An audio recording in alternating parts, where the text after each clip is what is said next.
வணக்கம் நண்பர்களே, இது உங்கள் பணத்தை மிச்சப்படுத்துவதும் ஆப்ரலாட் தமிழ் சேனல். இன்னைக்கு ஆகஸ்ட் மாதம் 6ஆம் தேதி வியாழக்கிழமை. இன்னைக்கு பூ மார்க்கெட்டில் நீங்கள் கமெண்டில் கேட்ட எல்லா பூக்களோட விலைகளையுமே சொல்லியிருக்கேன். அதனால் வீடியோவை கடைசி வரைக்குமே பாருங்கள். மல்லிகைப்பூவோட விலை கொஞ்சம் அதிகமாக தான் இருக்குது. கூடவே கனகாம்பரம், முல்லை, சாமந்தி, ரோஜா பூக்களோட விலைகளுமே கொஞ்சம் அதிகம்தான். இன்னைக்கு நீங்கள் பூ வாங்க போகிறீங்கன்னா செலவு கொஞ்சம் தான் அதிகமாக இருக்கும். இன்னைக்கு மல்லிகைப்பூ 1 கிலோ 600 ரூபாய்க்கு விற்பனை ஆகுது. முல்லைப்பூ 1 கிலோ 500 ரூபாய்க்கு விற்பனை ஆகிட்டு இருக்கு. பிச்சிப்பூ 1 கிலோ 550 ரூபாய்க்கு விற்பனை ஆகுது. ஜாதி மல்லி 1 கிலோ 450 ரூபாய்க்கு விற்பனை ஆகுது. கனகாம்பரம் 1 கிலோ 900 ரூபா வரைக்கும் விற்பனை ஆகிட்டு இருக்கு. கக்கட்டான் பூ கிலோ 300 ரூபாய்க்கு விற்பனை ஆகுது. விரிச்சிப்பூ 1 கிலோ 350 ரூபாய்க்கு விற்பனை ஆகுது. அரளிப்பூ சிவப்பு 1 கிலோ 250 ரூபாய்க்கு விற்பனை ஆகுது. அரளிப்பூ மஞ்சள் 1 கிலோ 250 ரூபாய்க்கு விற்பனை ஆகுது. நாட்டு ரோஜா 1 கிலோ 140 ரூபாய்க்கு விற்பனை ஆகுது. பெங்களூர் ரோஜா 1 கிலோ 100 ரூபாய்க்கு விற்பனை ஆகுது. சாமந்தி பூ மஞ்சள் 1 கிலோ 80 ரூபா. சாமந்தி ஆரஞ்சு 1 கிலோ 80 ரூபா. செவ்வந்தி பூ கிலோ 200 ரூபா.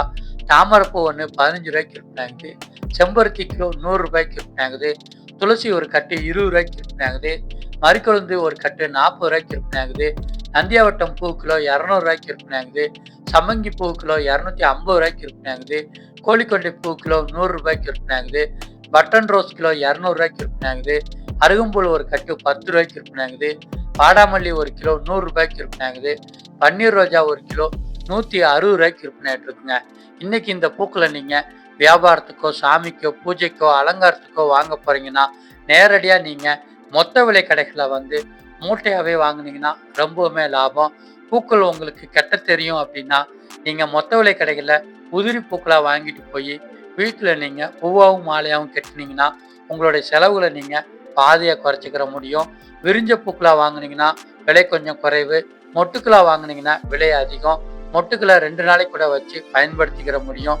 இதே மாதிரி இன்னைக்கு விலைக்குறைவா கிடைக்கிற காய்கறிகள் மற்றும் பழங்களோட லிஸ்ட் நம்ம சேனலில் டெய்லியுமே காலையில் வீடியோவாக வெளிவருது. சேனலை நீங்கள் சப்ஸ்கிரைப் பண்ணிட்டீங்கன்னா மார்க்கெட்டுக்கோ கடைக்கோ போகிறதுக்கு முன்னாடி டெய்லியுமே காலையில் வீட்டில் இருந்து ஈஸியாக இன்னைக்கு என்னென்ன பொருட்கள்லாம் விலைக்குறைவா கிடைக்குதுன்னு தெரிஞ்சுக்கலாம். நன்றி.